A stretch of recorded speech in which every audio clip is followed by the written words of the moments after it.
Economically, organisations fall into either public, private, or voluntary sectors. The public sector. These are organisations funded by public money. Private or commercial sector.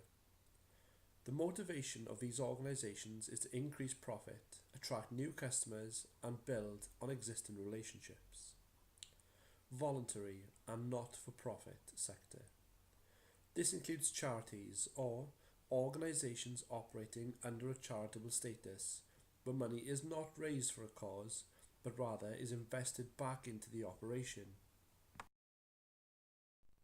There are major differences between these three groups or sectors, mainly in the areas of their purpose, the way they are run, how they are financed, and what they do with their profits or surplus of cash.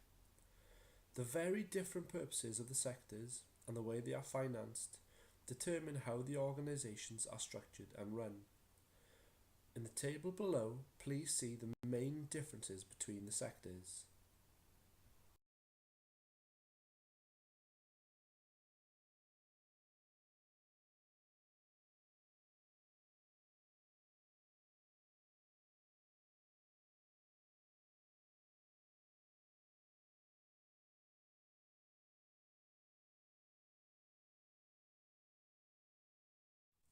Usually, an organisation's aim is stated in its mission statement.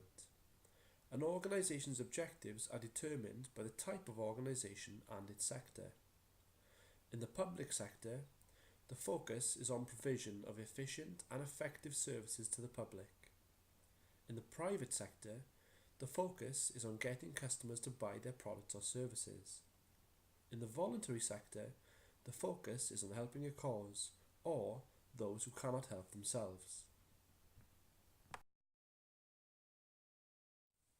An organisation's mission statement can reveal the differences in purpose between the sectors. Here are three examples. Effective care, well delivered. This is the NHS mission statement.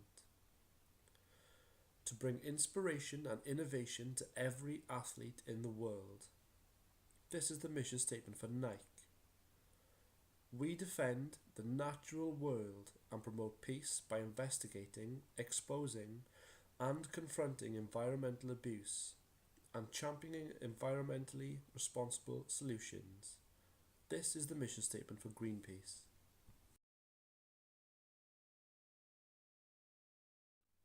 Public and voluntary sector organisations.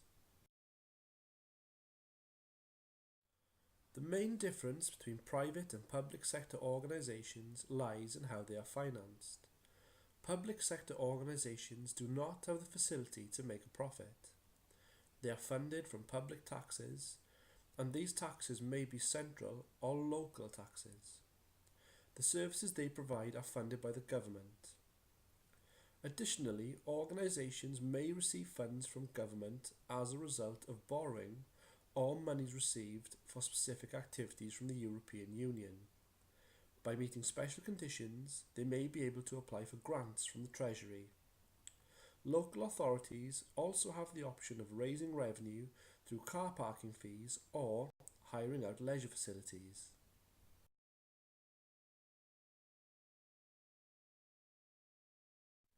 As the funds for public sector organisations are public money, the public have a right to know that those funds are being spent correctly and as they would wish.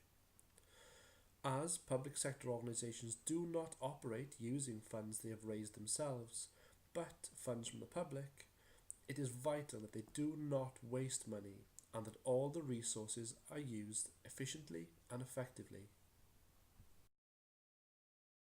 The following are types of public sector organisations. We will go through a few of these throughout the next few slides.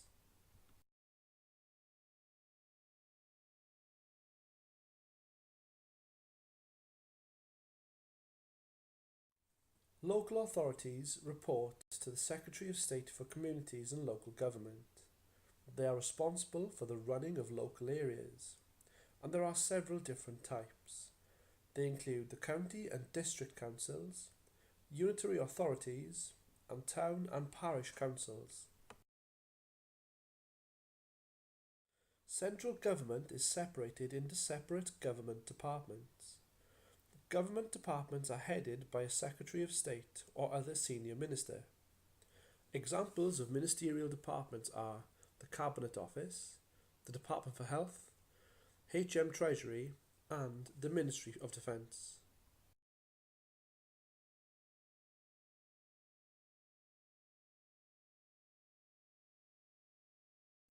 Some departments are known as non-ministerial, which means they are not headed directly by a minister, but rather by a board that are answerable to Parliament. Some examples include the Charity Commission, the Food Standards Agency, HM Revenue and Customs, and the Office of Fair Trading.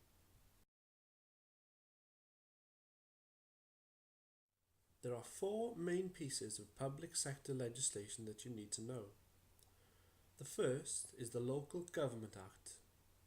The principles of this act are that it gives powers to local authorities to promote economic, social and environmental well-being within their boundaries. It is to require local authorities to shift from their traditional committee-based system of decision-making to an executive model with a cabinet of ruling party group members. It is also to create a separation of functions with local authorities, scrutinised by backbench councillors. It was introduced to revise an ethical framework adopting codes of conduct and various standards of local authorities. The Act aims to deliver greater efficiency, transparency and accountability of local authorities, and to ensure that decisions can be taken more quickly and efficiently than in the existing committee system. The Sustainable Communities Act of 2007. The principal aim of the Act is to promote the sustainability of local communities. This means trying to combat the ongoing loss of local facilities and services, such as shops, markets, post offices, bank branches and health centres, that can make a place a good place to live. It allows for a local authority to make proposals to the Secretary of State, which it considers would contribute to promoting the sustainability of its local community. The Education and Skills Act of 2008. This Act raised the minimum age at which a person can leave education or training to 18. It applies to any person who is resident in England who has A. has ceased to be of compulsory school age, B. has not reached the age of 18, and C. has not attained a level 3 qualification, and requires that they are either in full-time education or training, undertaking an apprenticeship, or in full-time employment, and are receiving appropriate training. This does not cover Wales. The Clean Neighbourhoods and Environment Act of 2005. This Act allows local authorities the power to impose fixed penalty notices on businesses and individuals for antisocial behaviour in the following areas. They are nuisance and abandoned vehicles, litter, graffiti, fly posting, fly tipping, dogs, and noise.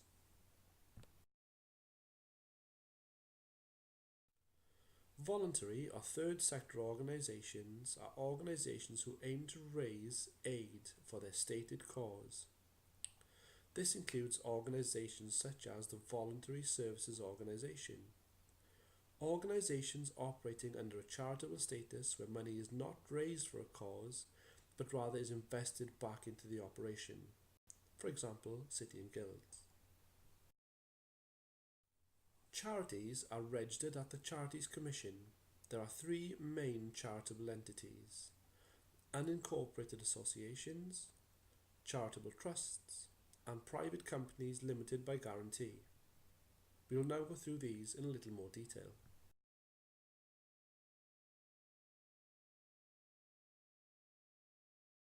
The most common form within the voluntary sector is the unincorporated association. It has a particular purpose and has a constitution. Officers of the organisation can be personally liable if the charity is sued or has debt.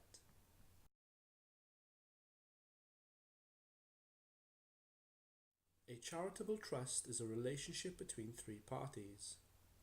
These are the donor of some assets, the trustees who hold the assets, and those people eligible to benefit from the charity. The governing document is the trust deed, or declaration of trust, which comes into operation once it is signed by all the trustees.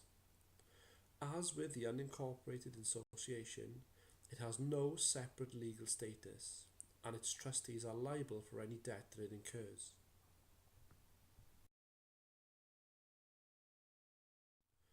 A private company limited by guarantee has members who act as guarantors instead of shareholders. The guarantors give an undertaking to contribute a nominal amount in the event of the winding up of the company. Common uses of companies limited by guarantee include clubs and membership organisation charities, for example Oxfam. The main piece of legislation affecting the voluntary sector organisations is the Charity Act of 2011. It sets out the conditions as organisations must fulfil in order to have charitable status.